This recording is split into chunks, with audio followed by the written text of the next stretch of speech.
going on, people? Welcome to United View. I am here at the London Stadium, outside the away end, ready for the game tonight. Thought I'd get here early and beat the traffic and beat the queues. That's obviously not what has happened. Preview time. It is Manchester United versus West Ham United. I'm here in sunny East London and thought I may as well come here and do a preview outside the ground. Give it that real authentic, feel. Why not? Why not? Enjoy the outdoors. Big game. Ollie's had the presser earlier. You guys listened to what Owen had to say about that. The presser, what did I take from it? Not really much. The fact that Jesse Lingard's part of the plans, really wants to be here. They really want to keep him. They're talking to him and his dad. That's an interesting one. The Cavani situation, he's not up to speed yet. Hopefully he can train beginning of next week, Ollie was basically saying. And Ollie not really getting involved with the whole, he was asked, like, are you surprised at the pressure that's on, after one loss? Now you're getting all of this stuff. Ollie's always going to separate himself from that. And look, although I admit he did get things wrong and he was naive in some of the decisions he made, it's one game. I still stand by that. It's one game this season, and I still stand by the fact that this season is his chance to show he can win us something. So let's just be patient with that, in my opinion. We have to see. But Manchester United come here on Sunday, 2 o'clock kickoff, I believe. No Mikel Antonio for them, which is a big plus for us. He's in red-hot form. He's doing his thing. But we need to bounce back, man. The pressure's on. I'm not going to lie. We need to bounce back because you can see on social media, whether it's people from outside the club, whether it's people who have already made their mind up on Ole Gunnar Solskjaer not being the right man, it doesn't matter which way round it is. When you don't get results, the pressure's going to be on. And I just feel that after the type of performance it was against young boys and the manner that we lost, there'll be nothing better than coming in and getting 3 points. Now, West Ham, yes, they haven't lost this season, 2 wins, 2 draws, but the last couple of games they haven't been at it. The thing for me is how does Solskjaer line up for this? Is Paul Pogba going to return back to central midfield? Are we going to see Pogba on the left-hand side maybe? Does he go with Sancho again? He only had to play, 34 minutes before Wan-Bissaka got sent off. Are we going to see that? Varane definitely comes back in for me, and that back five will look like what it is. Diogo Dalot as well. Yes, he's got to play in the Champions League maybe the next week, but does he maybe look at giving Wan-Bissaka a little bit of an alternative to give him a kick up the backside to kick on? So there's a lot. Obviously, Ronaldo's going to start, and I think Greenwood will start as well. But it will be a high-energy game. I think it's going to be a tough game. I honestly, they don't have a like-for-like replacement for Mikel Antonio in terms of another number 9. Yes, you might get Jared Bowen in a false 9. Maybe they might put Ben Rama in there in a false 9. Maybe Yarmolenko. I remember when we played against them at Old Trafford last season. Could have been the FA Cup. They didn't have a fit striker then. And Yarmolenko played up front and we were pretty comfortable. If that happens, I expect it to be the same. If Varane and Maguire have to mark Jared Bowen up front as a striker, or Yarmolenko or Ben Rama, or maybe a Fornals as a false 9, then I expect us to be pretty comfortable with that. But from the wide positions, if it is Ben Rama maybe out on the wing, or Fornals out on the wing, or Bowen, whoever doesn't play there, Yarmolenko cutting in on his left foot, you got to be careful, And look, wins here for us. Yes, we got one last season, one when the ball went out of play. I think Dean Henderson cleared it, ball went out of play, comes to Pogba at the edge of the box, bang, what a goal. There was no fans there, or probably about 10,000 at that stage. It's a different ball game with the fans back. Am I confident in a win? I am confident in a win, but at the same time, it's a tough place to come to, and you can't write them off. They're still unbeaten this season, as are we. We're unbeaten as well in the league, and we're top of the league, and we can stay top of the league with a win, depending on how big a win. So I think it's there. The confidence levels are there, or they should be there, and Ole needs to find a way to make us bounce back. What's going on with Fred and McTominay and Matic? Are those two going to play? This is where I think we're going to see the patterns start emerging. It's difficult at the start of the season when the games come thick and fast. Sometimes you get a few changes here and there. But now that the games are starting to be closer together, not like the first couple of weeks and then an international break, now we're starting to get FA Cup, now we're starting to get Premier League, then Champions League, Carabao Cup next week against these as well, then back to Champions League. So we're going to start seeing some sort of rotation. Jesse's an interesting one because I felt like he might have started against young boys. Obviously he didn't, but he was one of the go-tos off the bench. People obviously thought that was the wrong decision with the striker situation. And I think now he's made that mistake. He obviously apologised. Look, on that, I don't know what you guys think. I don't need to see Jesse make an apology. I just think, like, we know as fans, we should know as fans, that, shit happens. Do you know what I mean? I don't think you need to say sorry, but is Ole going to try and maybe say, you know what, go again? Jadon Sancho, Does he persist with kind of keep trying to play him into form? I think he should.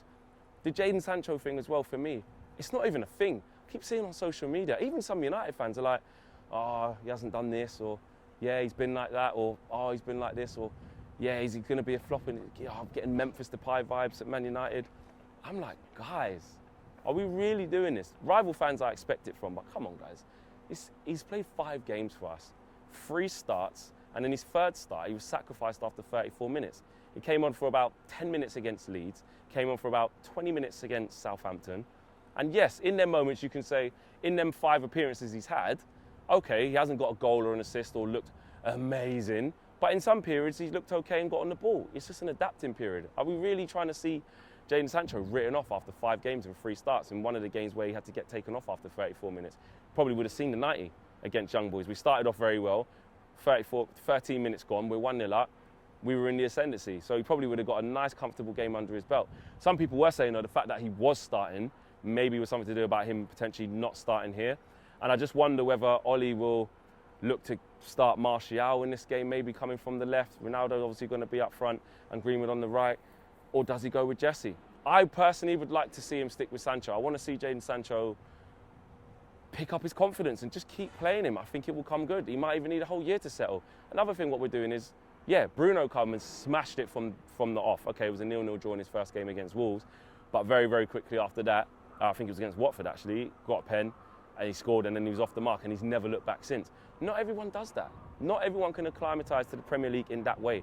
And look how young Jadon Sancho is. It's come with a huge price tag. We're all gassed about him, I know that, and we want to see the tricks, we want to see the flicks, we want to see the goals, we want to see the assists.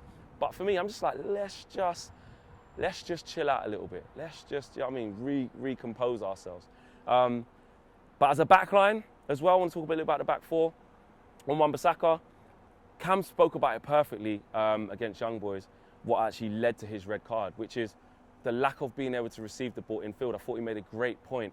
And Wan-Bissaka's got to work on that.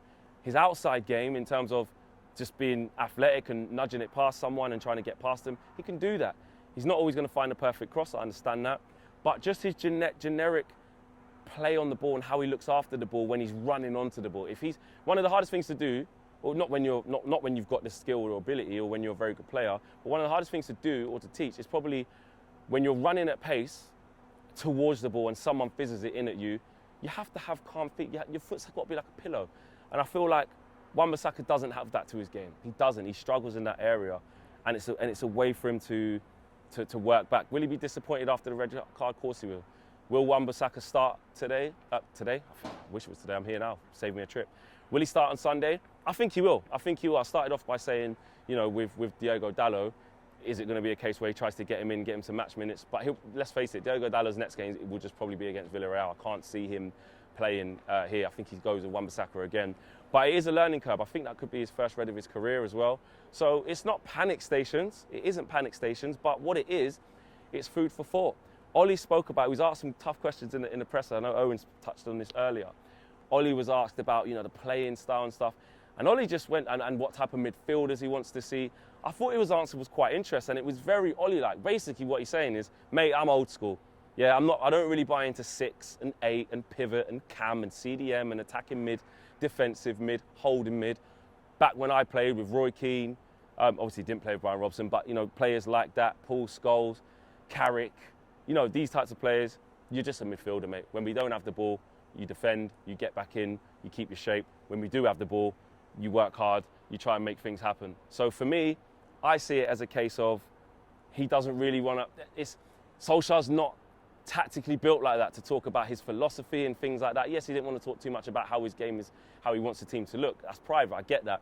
But if that was Pep or Klopp, or you asked those, or Tuchel, they'd give a real deeper answer. And I think what that shows is the fact that he understands how he's different to the others. That's just what it is. So we'll have to see. I'm predicting a win, though. I'm predicting a 2-1 Man United win. I think we'll bounce back. I think we put Young Boys behind us. We were very comfortable against Young Boys. People forget that. You know, at the beginning of that game, and I know it's a different calibre of opposition here, but at the beginning of that game, we were very comfortable. Getting on the ball, Bruno, fantastic assist, brilliant assist for Ronaldo. More of that to come, I think. Those two hopefully can keep linking up after a lot of talk about them not being able to do that. You know, a lot of talk about that. That put that to bed. Ronaldo should really kick on from where he is. He's always going to be a threat. And I think we win the game. I do. It will be tough. I think there's going to be moments that are going to be uncomfortable. West Ham are going to put it on us at points. And I also think as well, what would Ollie have learned from what happened out there in Switzerland? Would he take from it like, maybe I was too meticulous, I need to learn from that. Maybe I need to not be as negative and I need to trust our players more? Would he have taken from that, I'll do exactly the same thing, it was just unlucky because Jesse made that mistake and we got a red card? I don't know. We'll have to see as the season goes on. But one thing I will say is, in the Premier League as well, if that would have happened against, you know, a team like West Ham or another Premier League opposition, would have been even harder. No disrespect to young boys, they put us under a lot of pressure. But Ollie's got to find a way to get us playing consistently well. One thing I would say as well, again, our away record. You know, that's on the line now. Now we've broken that record. We travel well. We've been travelling well for a hot minute now. And that's another reason as to why I think we'll come out on the right side of this game. Midfield's really important though, because if it goes with Fred and say Matic and puts Pogba back on the left, how are Matic and Fred going to be? They haven't been the best. But to be fair, when it was Pogba and Fred against Wolves, it wasn't the best. So it's just a midfield conundrum, and we have to bypass that. We can't keep using it as an excuse to not play well. You know, it's gonna stink sometime. It will. It will, having Fred in there alongside McTominay, or Matic at times with McTominay, or Matic with Fred, or Pogba and Fred, or Pogba and McTominay, or whatever. Sometimes it will be a bit smelly. It will. But we've got to come over that. We can't use that as an excuse with the attacking players that we've got to not get numbers forward, to not do well, and to not put teams under sustained pressure. And that is the conundrum Ollie's got to do. I'll be honest, lose this game, and although it'll be the first loss of the season, and in the context of the table, it's fine, there's plenty of time to rectify it. Lose it, just the negativity just starts seeping in. I don't want it to be like that. I'm not going to be jumping on a bandwagon of saying, yeah, get out. But there are some people who it's not a bandwagon. It's like they genuinely feel that Solskjaer is not good enough. They see the deficiencies in his tactics and don't trust that he's going to deliver. I've stuck with the same opinion since. He's got us to second and got these players. I'm saying this season is his. Bar a catastrophe, yeah, i.e. we don't get out of the Champions League group, we're way off the Champions League places. Bar a catastrophe this season, maybe we don't get to a final, don't win anything. Bar a catastrophe this season, for me this is Ollie's season to prove it. We'll assess it at the end whether he does or doesn't. But I think he's got the tools there, now it's all on him. But if we lose, it won't be good. It will not be good, obviously, not just because we don't want to see our team lose, but I'm talking about the pressure that will start to build. Now that buzz has kind of gone of, right, we've signed the players, but we ain't played a game yet, so it's all happy and smiles, we're always going to see little deficiencies, and it's not going to go the way we want it to every single game. But Ollie's got to learn from that. My prediction, 2-1 Manchester United. Thanks for watching, guys. Smash a like on the video and subscribe if you are new. I will see you on match day. KG will thankfully be back doing a match view. After that, I don't even want to do one ever again with him. And in general, it was peak. I was getting clipped up the next day on social media. It was horrible. It was really, I didn't like it. But it is what it is. That's the raw emotion. You lot got to snip it as to see what it's like when I'm watching a game. But I will be here on Sunday, back where I belong, in the stadium, not probably doing match view. And I'll see you guys there.